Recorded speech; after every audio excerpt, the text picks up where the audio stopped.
Hello, नमस्कार, शुभ सकाळ. मी Nihit Kamble, Phoenix career and development अकॅडमीच्या ऑनलाईन प्लॅटफॉर्मवरती आपल्या सर्वांचे स्वागत करतो.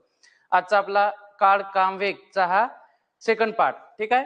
तर आपण कालपर्यंत टोटल 6 क्वेश्चन सॉल्व्ह केलेले आहे. आज आपण 7व्या क्वेश्चन पासून स्टार्ट करणार. तर काही क्वेश्चन तुम्हाला होमवर्क दिलेले होते. क्वेश्चन नंबर 7, क्वेश्चन नंबर 8, 9 ते 10 पर्यंत. ठीक आहे. ज्यांनी सॉल्व्ह केले तेही बघा आणि ज्यांचे क्वेश्चनचे उत्तर नाही आले त्याही मुलांनी लक्ष द्या. बघा, क्वेश्चन नंबर 7 सिंपल आहे. इथं कुठेही आपण एकच फॉर्म्युला पाहिला. फॉर्म्युल्याचा जनरली आपण यूज फार कमी करतो. तो म्हणजेच कोणता फॉर्म्युला पाहिला आपण? कार्यक्षमता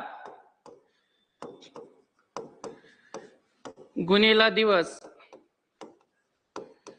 इक्वल टू का असते? एकूण काम किंवा टोटल वर्क. तर हा एक फॉर्मेट लक्षात ठेवायचा आपल्याला. ठीक आहे. एक्झामच्या दृष्टिकोनातून इम्पॉर्टंट आहे आणि सगळेच्या सगळे फॉर्मेट आपण याच्यावरूनच बनवलेले आहे. ठीक आहे. तर या चॅप्टर मध्ये बघा, या चॅप्टर मध्ये जेवढे काही क्वेश्चन होईल हे सेम क्वेश्चन आपल्याला पाणी व पाण्याची नळ व पाण्याची टाकी या चॅप्टर मध्ये मिळणार. त्याच्यामुळे आपण तिथे थोडे डिफरंट क्वेश्चन घेणार, कारण क्वेश्चनच्या जी लँग्वेज असते ती लँग्वेज का असते? सेम असते. मग हा फॉर्मेट तुम्ही लक्षात ठेवा. तिथेही त्याही चॅप्टर मध्ये हाच फॉर्मेट आहे. कार्यक्षमता गुणिला दिवस टोटल एकूण काम. चला, ते एक काम 4 तासात करतो. मग याच्या पुढे आपण काय लिहितो? दिवस. मग याच्या पुढे दिवस किती दिवसात करतो? 4 तासात. इथं तास दिलेला आहे तर तास आहे. त्याच्यानंतर बी आणि सी तेच काम 3 तासात. मग इथं लिहायचं बी आणि सी तेच काम किती? 3 तासामध्ये.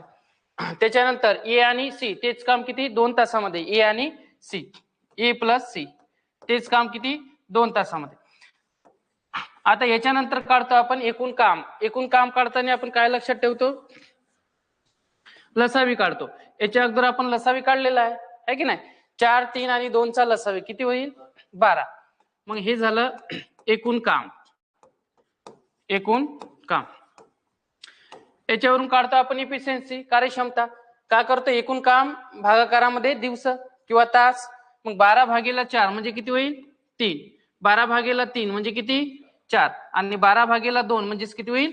6. तर हे झाली यांची इफिशियन्सी. आता इथे बघा, इथे काय लक्षात ठेवायचं आहे? तर एकटा बी ते काम किती तासात पूर्ण करणार? तर एकटे बी चं काढायचं आपल्याला. तर इथून एकटे बी चं काढता येईल का? कार्यक्षमता काढता येईल. बघा, ए ची कार्यक्षमता किती आली? 3. मग इथे लिहू आपण 3. आता बघा, दोघांच्या कार्यक्षमतेची बेरीज किती आहे? 6. मग एकाची 3 आहे तर सी ची किती होईल? 3. ठीक आहे. मग आता इथं सी ची किती आली? 3 कार्यक्षमता. मग हा जर सी 3 असेल आणि दोघांची ऍडिशन किती आहे? 4. मग बी ची किती होईल? 1. म्हणजे एक इतक्या कार्यक्षमतेनं बी काम करणार. समजलं? चला, मग आपल्याला तेच विचारलेलं आहे, बी ते काम किती दिवसात पूर्ण करणार? मग इथे लिहू आपण बी ची इफिशियन्सी कार्यक्षमता किती आहे? 1. टोटल दिवस काढायचे आहे आणि एकूण काम किती आहे? 12.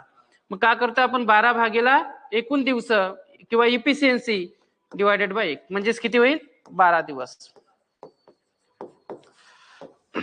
ठीक आहे. क्वेश्चन नंबर 7 ऑप्शन नंबर बी.